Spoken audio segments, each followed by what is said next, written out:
As if he weren't the one almost caught in that absurd scandal a moment ago, Wei Wuxian smiled as he hugged Lan Wangji and, finally suppressing his schadenfreude, quickly comforted him.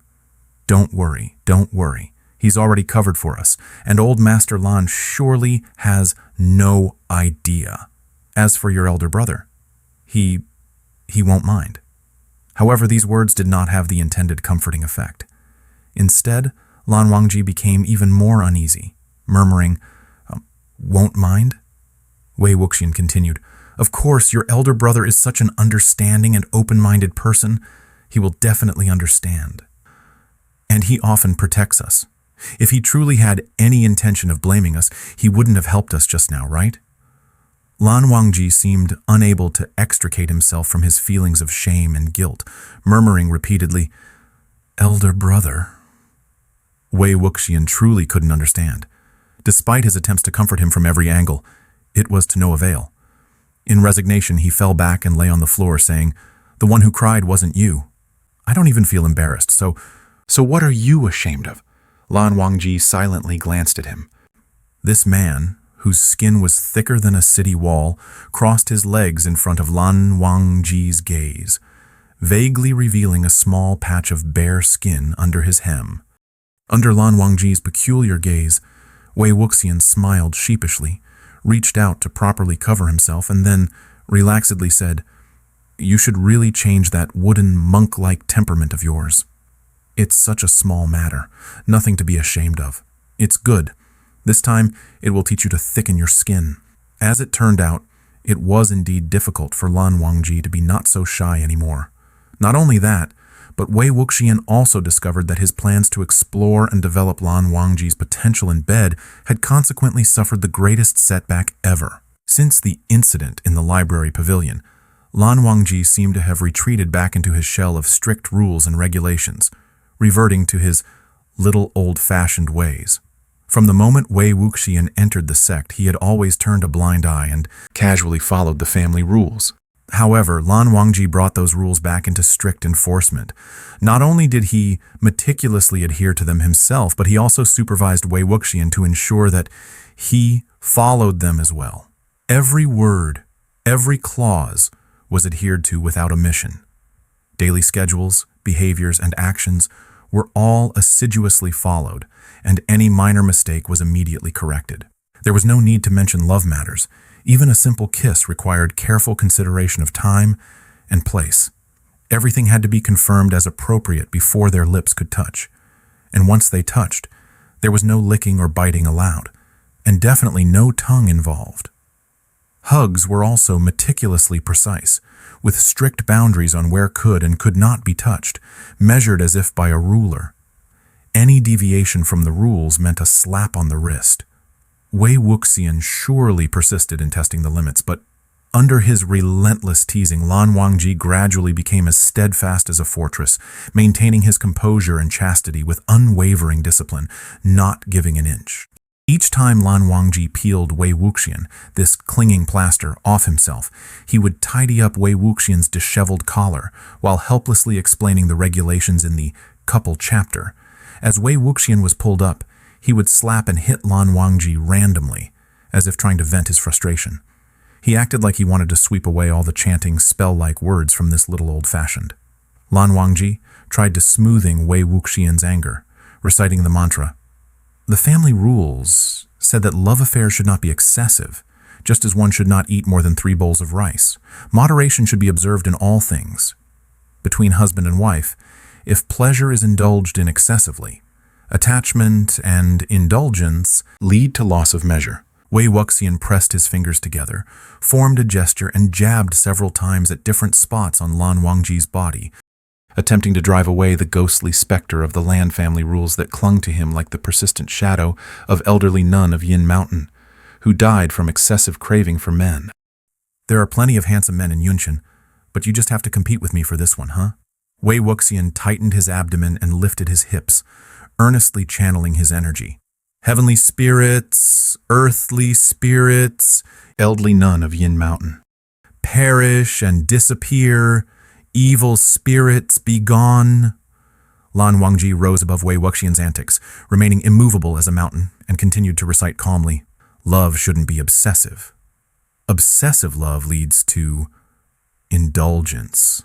Indulgence leads to disorder. Disorder leads to an unsettled heart and a disrupted mindset in actions." Wei Wuxian's eyes gleamed as if he truly spotted a ghost with a name, form, and presence. With a sense of earnestness, he started addressing it. "I reckon that you, old spirit, might also have a penchant for a handsome man with a strong physique. You see my little old-fashioned here blessed with exceptional talents, and your eyes are filled with envy, stomach growling, wanting a share. Let me tell you, this person is mine precisely, with every inch designed to be fed to me alone. If your craving is truly insatiable, please go out and turn left upon exiting. There's a handsome man named Lan Qiren, who happens to be single and age-appropriate. It's just a few steps in that direction. How about you go and meet him?" Lan Wangji listened, his brows tightly furrowed. After all the noise, one was rambling nonsense while the other recited rules, completely out of sync. Eventually, Wei Wuxian gave up in frustration and buried himself into a corner, watching the rabbits affectionately with an envious look. When they next encountered Lan Qiren, Lan Wangji kept his head bowed low, seemingly unable to make eye contact with his elder brother. On the other hand, Wei Wuxian greeted him nonchalantly. Lan Qiren merely smiled without saying a word, treating the two no differently than usual and not mentioning anything about what had transpired that day. Only then did Lan Wangji feel slightly relieved. Whether it was due to a deliberate act of repentance or a desire to be influenced by the virtuous while distancing himself from the bad influence of Wei Wuxian, Lan Wangji spent nearly all his days alongside Lan Qiren, assisting him with clan duties and barely spending any time in his silence room. The two were no longer inseparable like conjoined twins. With their studies nearing completion, Wei Wuxian was also happy to cherish the remaining time, hanging out with Zhang Cheng and Nie Huaisang. Without Wei Wuxian's relentless pestering day and night, Lan Wangji's mind gradually cleared. His inner turmoil subsided, and he resumed his monk-like demeanor, sitting upright and composed during lessons, brewing tea and burning incense afterward. On the last day of their studies, Wei Wuxian saw off a group of friends at the mountain gate and then walked alone towards the back mountain, looking for some amusement. As he walked, he couldn't help but think about what had happened the previous night. Having been rejected repeatedly, Wei Wuxian felt somewhat resentful, so he had stopped trying to tease Lan Wangji since one particular evening.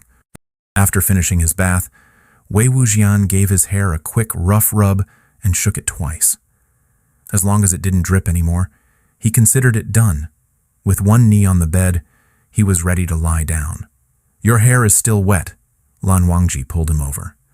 Before Wei Wuxian could protest, he was wrapped in a soft and dry towel. His scalp was gently massaged, strands of hair pressed into the towel from root to tip, carefully absorbing the moisture. Suddenly being pulled into someone's embrace and tenderly attended to, Wei Wuxian's simmering resentment quickly dissolved into countless little bubbles.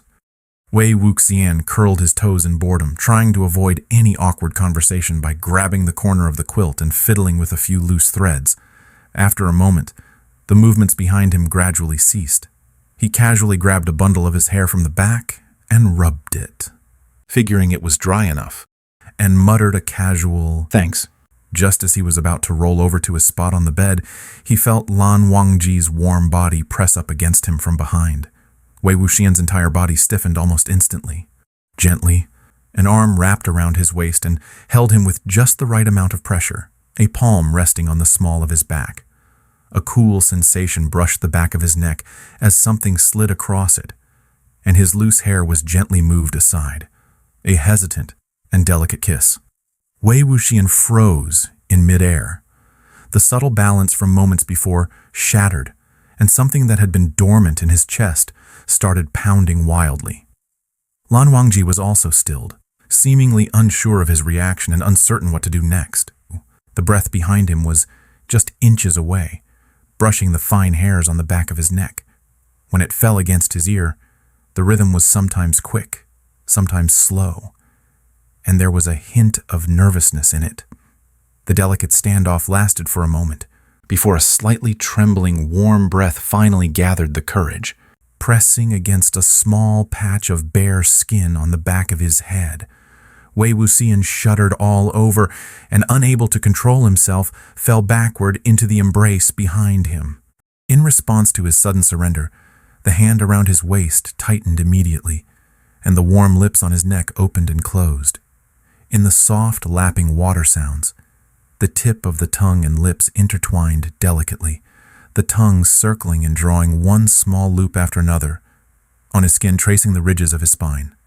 The cool sandalwood scent mingled with the fresh fragrance of soap berries, winding from the tip of his nose to the depths of his heart.